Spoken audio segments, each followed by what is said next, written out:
So you basically put a halter on a cow and you attach a nose piece to it. And fun fact, most of the gas comes from their nose, not their mouth. So you capture all the gas from their nose. It goes to what I call the backpack. The gas goes back to the backpack. When the cow comes in to get milk, a laborman's going to hook up to the udders to milk the cow. It's just one extra step. Hook up to our system, sucks out the gas, and then that goes to some on-site infrastructure that will upgrade it to a pipeline quality. Hardware to Save a Planet explores the technical innovations that are giving us hope in the fight against climate change. Each episode focuses on a specific climate challenge and explores an emerging physical technology solution with the person bringing it into reality. I'm your host, Dylan Garrett. Hardware to Save a Planet is brought to you by Synapse. Make sure to click subscribe so you don't miss any future episodes. Thanks for listening.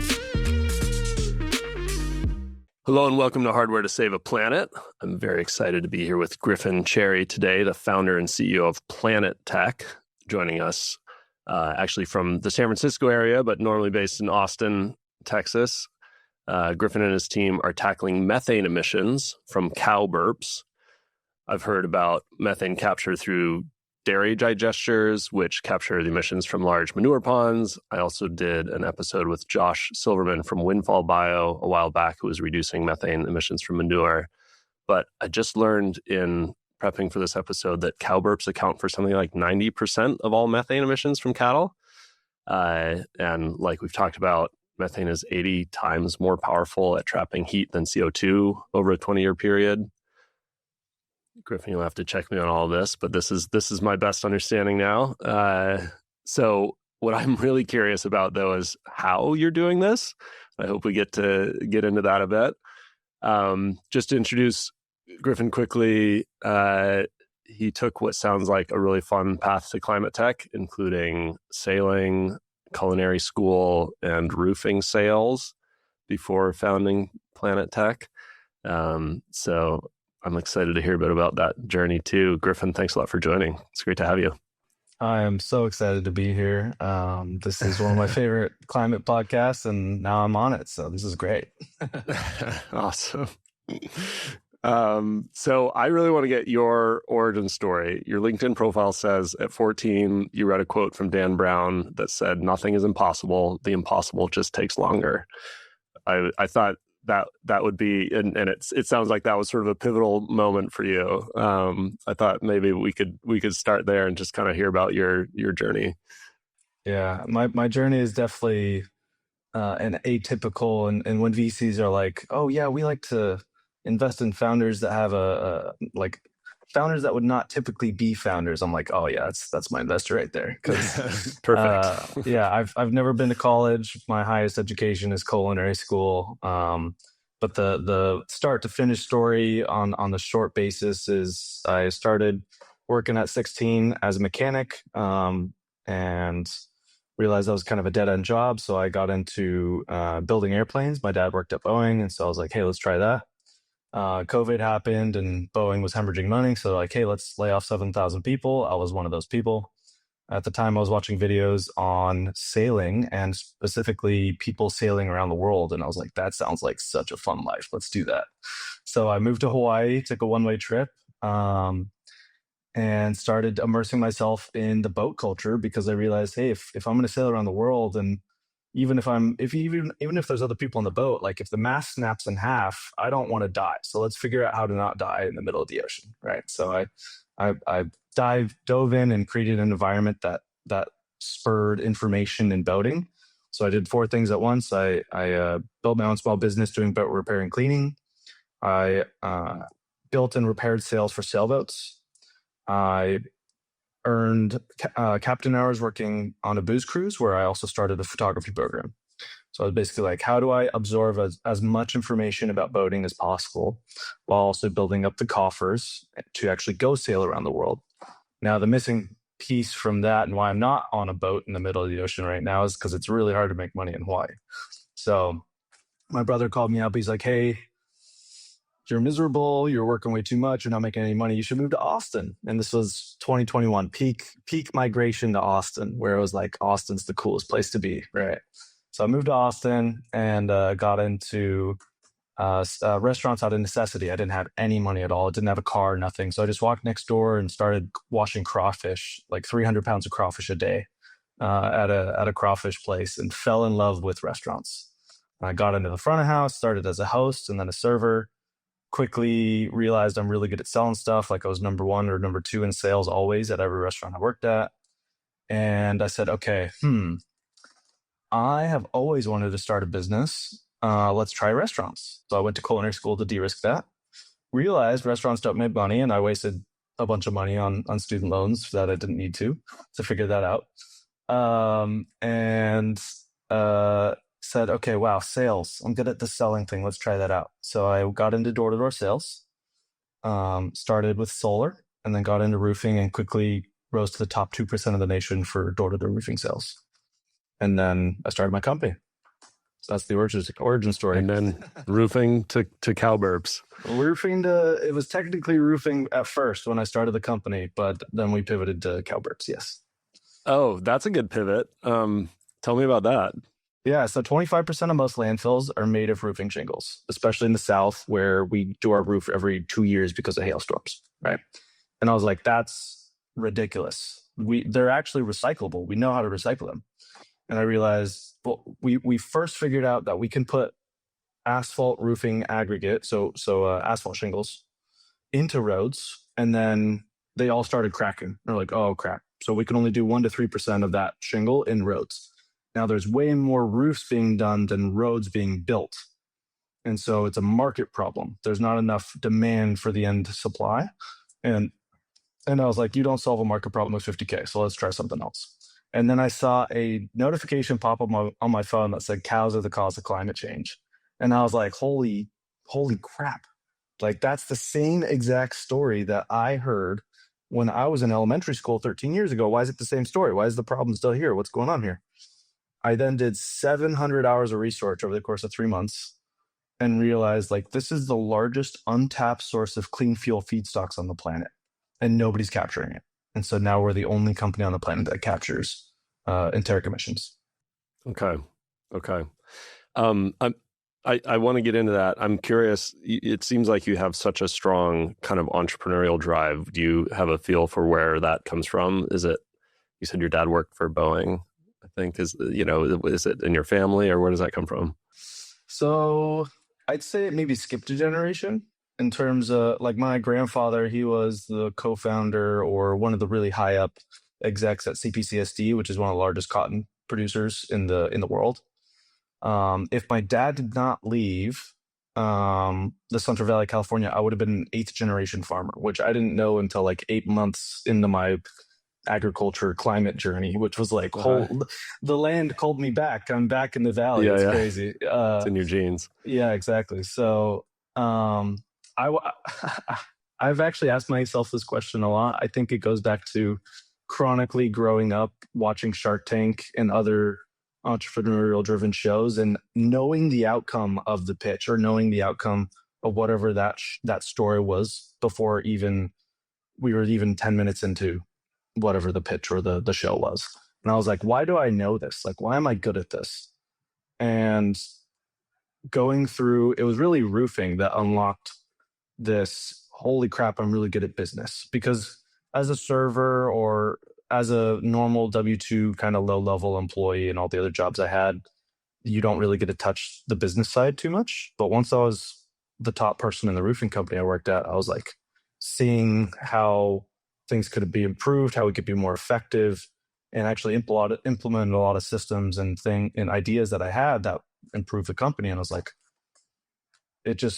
everything lined into place. I think there's 4 things you need to start a company. You need the skills to actually do it, the time to be able to execute on those skills, the capital to be able to back that up, and then the 4th thing is the roadmap or the vision of being able to take those 3 resources and actually make something out of it.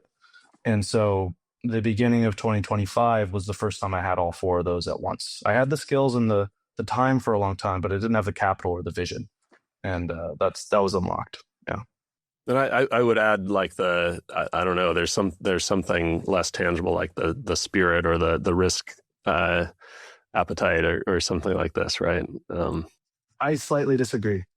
I think that my thesis on what an entrepreneur is the only difference between normal people and entrepreneurs, because normal people, everyone has, oh my God, I have this idea. It could be $1 million idea. It could be $1 million business. Everybody has that. Nobody doesn't have any, at some point in their life, they come up with an idea and it could be $1 billion company. The only difference between normal people and entrepreneurs is relentless action. Because if you can take relentless action, even your risk appetite isn't really a factor. It is just action, action, action, action. And you can overcome the risk appetite through action. I like that. So, okay, so you zeroed in on cattle, something you'd heard about as a kid and what is still a problem. How did you get to cow burps specifically, looking at that whole problem? Because my understanding is there's a number of sources related to of emissions related to livestock, right? Sure, yes. So what I was really looking for when I saw this, and I was like, okay, roofing ain't it, but then there's this cattle thing. I was looking around and like, what's the most tangible, lowest hanging fruit climate impact that can be solved? And thankfully, this notification came in at just the right time, and it was serendipity. But when looking at different climate problems, like you got the pie chart, and I know you've talked about it on a lot of other episodes, but you got energy, you got transportation, you got how we build things, you got agriculture, and then kind of some miscellaneous stuff. But agriculture is really overlooked. Nobody really looks at it because it's a really hard problem they're all hard problems to solve, but right. Agriculture, and you said it in the beginning of the episode, 90% comes from the burps. And the current way people look at the problem is through the lens of how do we re-engineer the cow to produce less methane? Right. Yeah, like supplements in the feed and this kind of thing. Exactly. Or vaccines, gut microbiome re-engineering. You got all kinds of different solutions that basically try to re-engineer the cow. And I think it's a very cool way to look at the problem, but I think it's inherently ineffective because you're messing with biology and it's usually a cost driver. And so when I looked at it, I was like, wait a second, if you were to put all the cows on the planet today, it's like somewhere around 11 billion MMBTUs of renewable natural gas potential. That's a lot of gas. And it's also carbon negative sources of methane. So interesting. Can we capture it? And we put a thing on a cow and we captured it. And it's like, okay, we're doing this. This is the thing. Yeah. Okay, what thing did you put on a cow? That's what I really want to hear about. Sure, what is the thing? I know it's burning for you.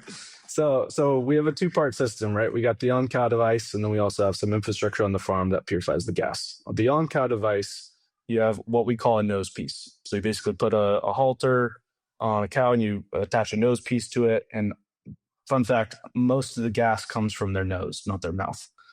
So you capture all the gas from their nose. It goes to what I call the backpack. So you can imagine like a bareback pad on a horse. If you don't know what that is, look it up. A bareback pad on a horse, and then you mount the electronics, power systems, and the gas storage on that. The gas goes back to the backpack. When the cow comes in to get milked, a laborman's going to hook up to the udders to milk the cow. It's just one extra step, hook up to our system, sucks out the gas, and then that goes to some on-site infrastructure that will upgrade it to a pipeline quality. And then that farmer can either sell it or use it on-site. Eventually, we'll be able to provide things like sustainable aviation fuel or other types of renewable hydrocarbons that market would need. Okay. And I want to hear about kind of the business side of it as well, but maybe just to focus on the thing a bit more. It sounds super cool. Maybe first, where are you in the development process? What kinds of prototyping have you done? Or yeah, so we've had about 17 successful live tests on dairy cows, ranging from one cow for 3 minutes. That was our very, very first one. That was like oh my God, we captured cow burps, holy crap. To our latest test, which was our first pilot. It was our first 24-hour continuous wear. We found all the failure modes and where we need to iterate on some of the product to be more what we call cow proof. Again, we're deploying on a live 1,600-pound animal. So designing something that not only stays in place, but is also resilient and also, number one, absolutely no negative effect on the cow. I'd say it's as much of a design problem as an engineering problem. And that's not quite the case for most climate products, I would say. Like energy, it's a square panel that you put on someone's roof, or even biogas stuff. It doesn't need to look pretty, but for us, it needs to not only look pretty, but functionality, quality, and the engineering side have to all come together in a beautiful design of a product. So that's where we're at as our first pilot just completed. Right. It's user oriented design, but in this case, at least one of the key users is a cow. Exactly. Yeah. The user the user is a cow, but the customer is a farmer. Yeah.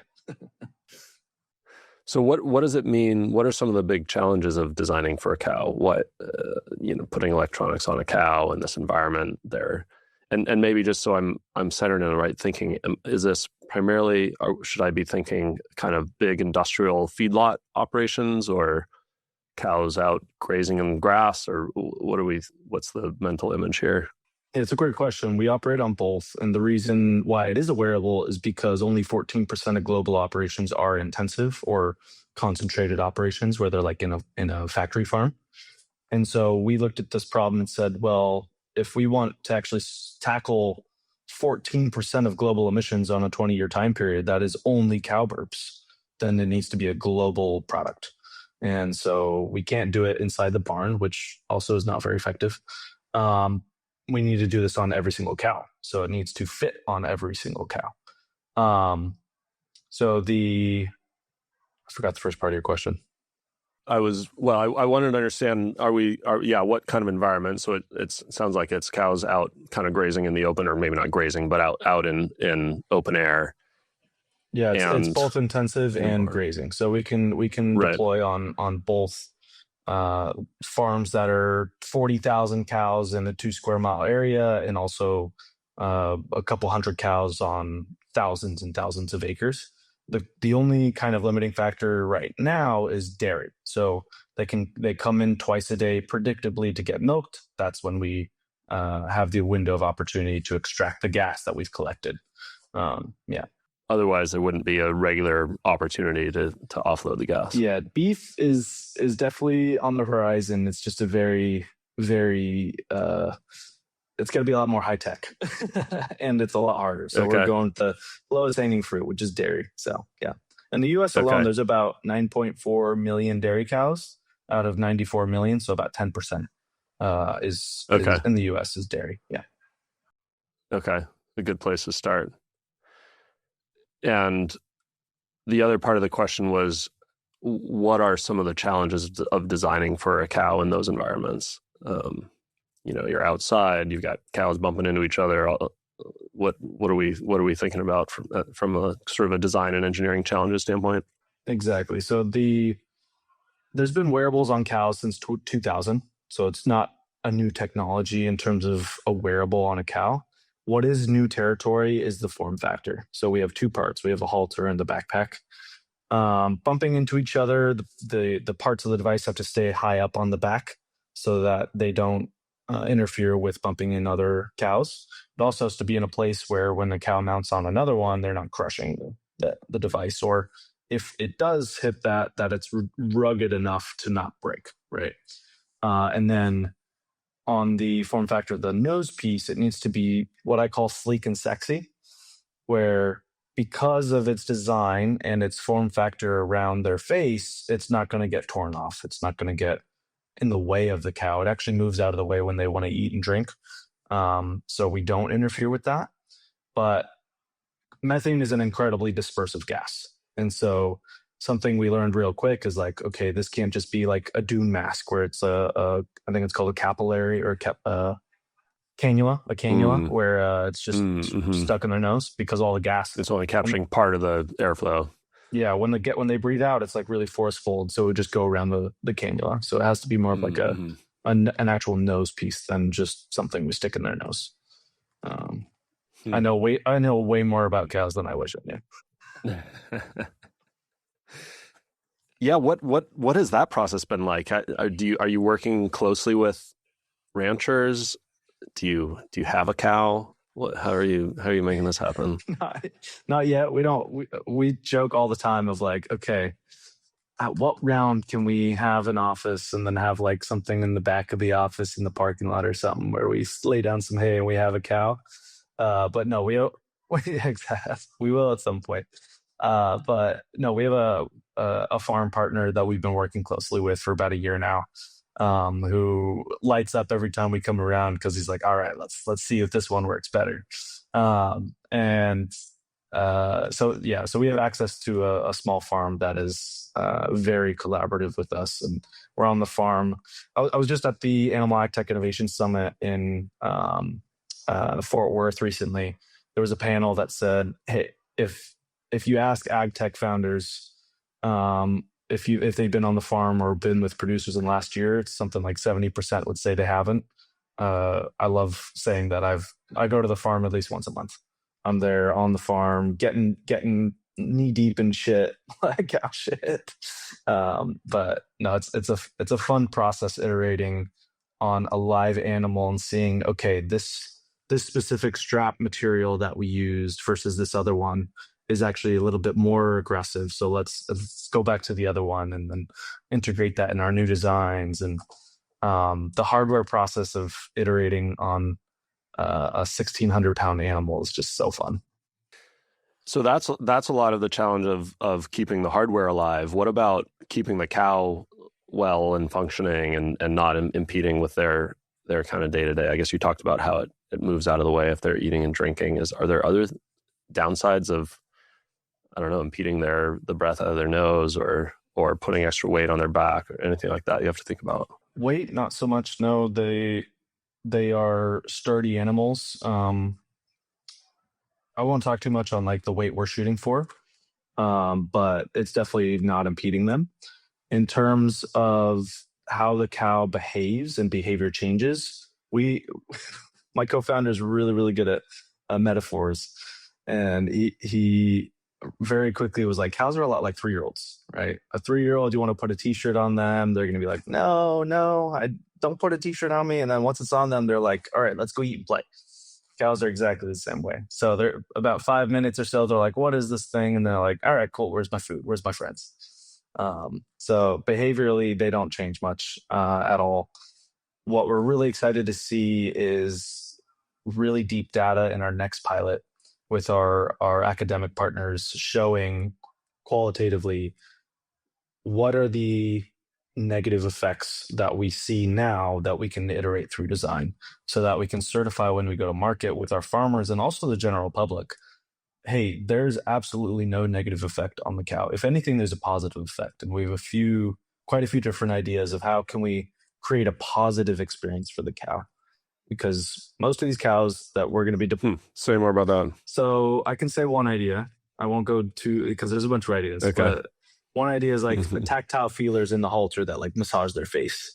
And we could actually time it with their eating. So they go down to eat and they massage their face. We could actually potentially induce a positive association with grazing to actually have higher dry matter intake, which is the big metric that farmers are looking for, especially beef, is how, like, are they eating to get weight gain? And also just kind of massage their face, give them a little massage. Yeah, why not? Who doesn't want a face massage? Exactly. Yeah. Cows, they love to rub their face if they're not, because they don't have hands, right? So either their buddies are coming around and licking their face, or their actual their neck or behind their ears. But if we can massage it, then that gives them that itch, so satisfies that itch pretty wholeheartedly. First time developing hardware for you? Yeah. I mean, I had a lot of electronics kits and like Legos and lots of those early late 90s kids type of building stuff, but I've never actually developed a hardware product. But yeah, what stands out as something kind of unexpected that you've learned about it, or advice you might have for somebody else heading down a new hardware development path? I'd say the vast majority of people that build hardware overstate how hard it is. I think it's actually a lot easier than people say it is. Now let me kind of expand on that. A lot of people are like, they think it takes 10, 20, 30K, 100K, millions of dollars to develop hardware, when reality, like every part of our system is either 3D printed or bought off Amazon. Like I invested just under six figures myself over the course of over a year, and we got to tier L5. Like, it doesn't take much to build. Like, I'd say the exception is if you're like biotech, where you got to go through a huge FDA process, or fusion, where that's like, you're to build a unit, it's literally $20 million minimum. If you have an idea and you think there's a market for it, and you validated that market, and you can really take the true essence of an MVP, which is, okay, what's the really cheapest minimum thing I can build, and I could maybe sell it to someone. That's an MVP. I think a lot of people are like, okay, I got to build something that it doesn't break, it doesn't, like, there's no problems with it, there's no bugs. No, just build something that just barely works and the right person would buy it. That's an MVP. And then that can get you whatever funding you need, right? I think, yeah, that's the only piece of advice I get, is like, it's actually not as hard as you think it would be. And if anybody wants to contact me and say, hey, I got this idea, can you help me validate it? I would love to do that. It's a really fun thought experiment. Yeah.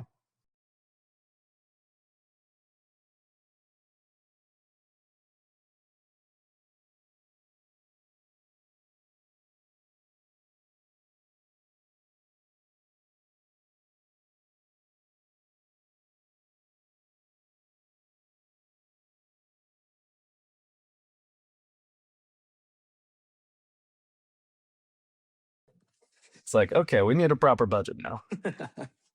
Yeah.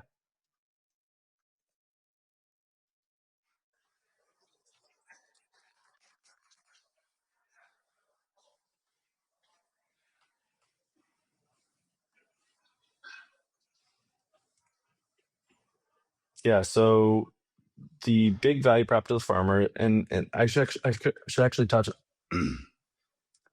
should actually talk a little bit more about the problem. So the average American dairy farmer only makes about 1 penny per 11 gallons of milk they sell in profit. And that's only 2 out of the last 20 years they've actually turned a profit.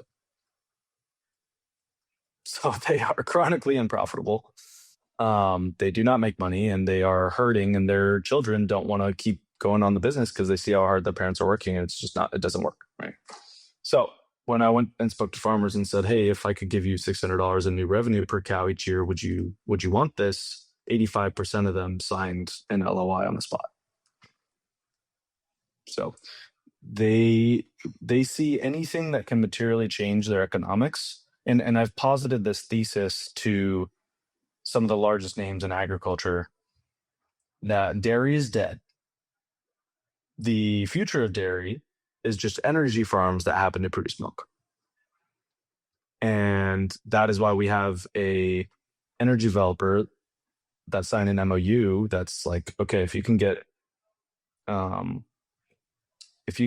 some farmers together, some groups together, then we're going to deploy solar on every farm that you put your system on. Because the economics of dairy is just so thin that if you can offset the cost or introduce new revenue streams, you got that farmer for life, right? And so this is taking a clean biogas and land that they have and turning it into an asset, a strategic asset for them. And it's also food security and energy security for the United States and the world.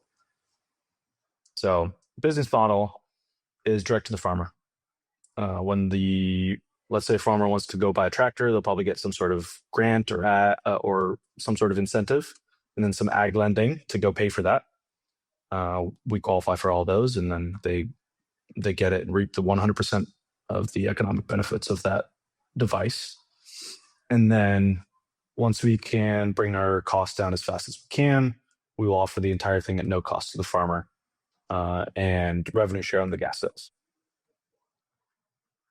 That's phase 2 of the business model. Do you get involved in the selling of the gas side of things with the farmers as well, or is that on them? It's kind of dependent on whether the farmer could sell it or not is dependent on the location of the farm. If they're selling it and they are not already piped into the system, then we would assist. If they're already piped in, then they just use their existing infrastructure. What do you mean piped into the system? Yeah, so you mentioned windfall bio and anaerobic digestion. Those digesters, where does the gas go from there? I see. They already have infrastructure where somebody's off taking the methane they're producing. Exactly. Gotcha. So if they're already there, hook up to that existing system. Exactly. If not, there's got to be some kind of logistics to capture it in tanks or something and truck it around, or to get them hooked up to some kind of infrastructure. Yeah. Exactly. Yeah. Is there a certain kind of scale of operation that kind of tips this into the scale where it makes sense, or could it be any dairy farmer? Yeah, right now at our price point, the larger the better, and that's the same thing for digesters. Digesters, the larger, really any large farm already has digesters because it just makes sense. It would be stupid if they didn't do digesters because of the volume of manure that they're processing. They can create a lot of natural gas. So same thing for us. Also, the larger farms, they're run more as corporations than like a family dairy. So they have a farm manager, they have a dairy manager, because the farm isn't just dairy, right? They're also growing all of their own corn for silage, for feed for the cows. They're potentially also growing pistachios and almonds. If they're growing pistachios, then pistachios, they'll be using the shells of the pistachios for feed supplement. And so there's usually a farm manager that's managing all of that stuff, and then a dairy manager that manages the dairy, and then there's a health manager. Anyway, getting way too into the logistics of farm management. But so they, because of their scale, their economies of scale, they usually have a bit more cash to play with. So those are our first customers. And then later on, once we get to bringing our costs down, we can help out some of the smaller family farms. 100%, that's still part of the goal. And if I understand the numbers right, if they're currently using manure, like one of these anaerobic digester systems to capture the emissions off of manure, if they could then capture it directly from cow burps, we're talking about what, like 8 or 9 times the amount of emissions that they're getting from manure. Is that the right way to think about it? If you were looking at that number alone, yes. The only variable that's missing from that equation is anaerobic digesters can actually optimize the amount of methane that's being produced because it's an anaerobic system. And so if traditionally it was just off-gassing maybe 1 MMBTU, I don't know the actual number if it's uncovered, but let's say it's 1, and then they cover it, and then they can actually play around with that soup of bacteria. They can get 10, 20 MMBTUs. Yeah. So if it was just the digester alone, yes, you would be right. But since they can optimize it, it is actually a bit more than what we produce. But on the emissions perspective, if digesters were not there at all, we would be capturing 8 or 9 times more. Yes. The emissions reduction potential relative to doing nothing is a lot higher. Exactly. Yeah. But the revenue potential for the farmer is at maybe a similar scale. A little sounds like a bit less than the digesters. Yeah, a little bit less, but it is basically doubling the amount of revenue they're getting, and it's super high margin revenue for them versus the milk sales where it's 1 to 3% sometimes. And Yeah. when I was first thinking about this, I thought, oh, Yeah. you must run into kind of, I don't know, resistance from a traditional mindset in this community, but it sounds like that's not really the case. The customers are pretty stoked. You would think so. I think it's what I call the rancher's paradox, where whether it's dairy or beef or anyone that has land, rural land, the rancher's paradox is, okay, I have this land. I need to turn it into money somehow. So let's put cows on top that can eat the grass, and then I sell it for beef or dairy or whatever. Let's use the minerals down below, whether it's mining or oil and gas or geothermal. There's wind above me. Okay, let's put a windmill there. Oh, there's solar. Cool, let's put solar. Right. That's the rancher's paradox. So I think there's a really big stigma that farmers are terrible people to sell to just because the adoption rate is lower. I think it's purely because there hasn't been any solutions that are truly disruptive to agriculture, and that's why there hasn't really been any exits, right? Over the last 5 years, 17% year over year, we've seen a decrease in venture capital because the largest exits have been around 300 million. And my thesis there is where Airbnb truly disrupted an antiquated industry, there has not truly been a solution yet to actually disrupt agriculture on the level where you can actually create an enduring company. That's where we think we're a bit different. What are the kind of market sizing numbers for the gas production potential? Yeah, and it's a great question, because I think as I talk about this, someone would be like, "Oh, this is an AgTech company." Well, no, we're not. We just deploy on cows. We're an energy company. So we've energy company market sizing. So if you take our bottoms up approach of our price times the amount of cows there are, it's a total addressable market globally of about $5.2 trillion. If you look at United States alone, it's about a quarter of a trillion, so 250 billion. Yeah. And then on our beachhead market is $5.5 billion alone. In the dairy, so it's a really big market. U.S. dairy farms. Yep. Mm-hmm. Mm-hmm. Just California dairy. Just alone. California dairy. Just one state. Yep. And I suppose it's sustainably sourced, so there's a premium on this methane relative to conventional methane. Yeah. So our assumptions actually account for a little bit lower price per MMBTU than digester methane. Digester methane can get up to like $156 per MMBTU, whereas spot price of just normal natural gas, you're looking at like $3, $5 per MMBTU. And that's because the CI score, the carbon intensity score, is so negative. It's the most carbon offsetted product in the world, dairy methane, because you're avoiding the methane from going into the atmosphere, and then you're turning it into a product that's actually, if it was burned, it would just be CO2. So if you can get your manufacturing process, your whole life cycle assessment process to be very sustainable, then it is a very high value commodity. Super cool. As you scale the business, we talked about some of the challenges and that you got to overcome on the engineering side. What are the things that keep you up at night on the business side? What are some of the big risks or big kind of milestones you still have to get over? I think touching on what I just talked about a second ago in the VC capital, I think access to capital is one of the big things that keep me up at night, because the growth rate that we're looking at and the speed at which we're going to grow, and I've spoken to a few financial people of like, could we actually do this? It's like, it'd be really, really, really hard, because we want to raise a good amount of money, right? So I think access to capital, and then the challenges of scaling and manufacturing a low cost, lightweight, effective wearable on a cow is going to be such a fun process to go through. Absolutely. I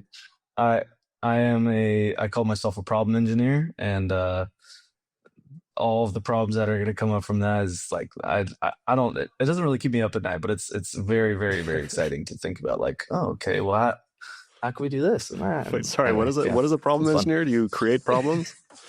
What does a problem engineer do? No, yeah, maybe a solution engineer would be better. No, I create solutions to Gotcha. problems. Yeah. Yeah. Um, Yeah, yeah. cool. As you think about what's your vision for the company? Where do you want to what do you want to become? What's kind of the long-term goal? Yeah, so this is my favorite thing to talk about. The reason why we're called Planet.Tech is we purely solely exist to build technology that solves planetary scale problems, usually where people are not looking, so that all future generations have a cleaner and better planet. And so I see this as a 500-year company. This is, if you look at the landscape of companies that the greatest minds could be like, oh, I want to go work for that mission. You got, okay, how do we engineer people's attention more so that they become slaves? Meta. We have a company where you could come up with an amazing idea and it probably won't see the light of day. Google. We have a company that is traditionally super mission driven and has a really big why, but is turning much more corporate. Apple. And then basically it's like, okay, what's left? Well, I could go work for Elon and waste my life away working 14 hours a day, which I love Elon companies. Don't get me wrong, I like all the companies I just mentioned. But like when you take an outside perspective and you put your head in the shoes of someone that is like an A player, there's not very many options of mission-driven companies where they could go put their life's work in. And so my vision for the rest of my life and my vision for Planet.Tech is building a vehicle for people to systematically build planetary scale technologies to create the utopia we all talk about of bringing asteroids back to the planet, of colonizing Mars, of becoming a multiplanetary species, of creating systems and products that are so valuable for the end customer that it is stupid for that customer to say no to. That's Planet.Tech. That's the long-term vision. Love it. That explains the name that isn't specific to cow burps or asphalt, I guess. Asphalt shingles. Yeah. What I guess step one, solve the methane emissions from cattle. When do you start to lowest hanging lowest hanging actually solvable climate problem? Cow burps. Let's solve 14% of global emissions first, and then we can move on to something else. Yeah. What kind of time frame does that happen on, you think? Yeah, it's looking at the validation path. Like we could ship our product now. We've hit the viability milestones for capture efficiency. We do have the cow proof problem to continue to iterate on, but we could probably ship soon, right? But shipping a product where farmers can 100% wholeheartedly get behind and say that's not going to harm a cow and it's actually going to make me money, and taking that farmer adoption equation, and like if it's great product times validation equals farmer adoption, then it's probably like 2 to 3 years out. Yeah. Awesome. I'm ready to move on to the last few questions that I ask everybody, unless you had anything else you wanted to hit that we haven't done. I think the last thing I'll say is in line with the vision of our company. If you feel like, oh my God, I just want to put my life's work into solving a new category of technology that is planetary scale problems, hit me up. I'd love to chat with you. Nice. We'll put your people can find you pretty easily, I think. But we can put your socials on the show notes. Sounds great. Okay. 3 questions that I ask everybody. Sounds like maybe you've heard these. The first is, how optimistic or pessimistic are you about the future of the planet and why? future of the planet or the future of humanity? This is a great question. And Those if I are- could rewind those are two different things. and craft my questions again, I would probably say that, because I think the planet's probably not, the planet's going to be okay. Future of there's a great movie, and it might be in theaters right now still, or maybe by the time this comes out, it won't be. But there's a really good movie called The AI Doc, or How I Became an Apocalyptimist, and that's what I subscribe to. I'm an apocalyptimist. It's threading the line between the two simultaneous realities we hold, where it's mass extinction or utopia. It's like right in the middle. That's where I'm at. Yeah. Nice. Yeah. Who's another company or individual doing something to address climate change that's inspiring you?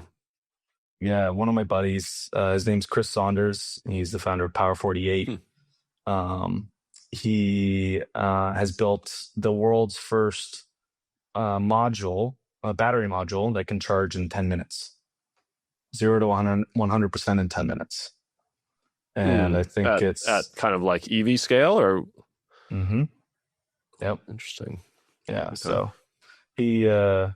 he really, really cool guy. Inspires me a lot. Yeah. Might have to get him on the pod. Yeah. I'll get you his info. Cool. What advice do you have for someone not working in climate today who wants to do something to help? I was waiting for you to ask this question. I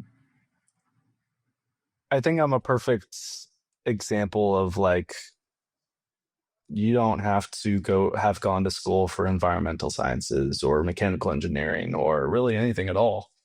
At the end of the day,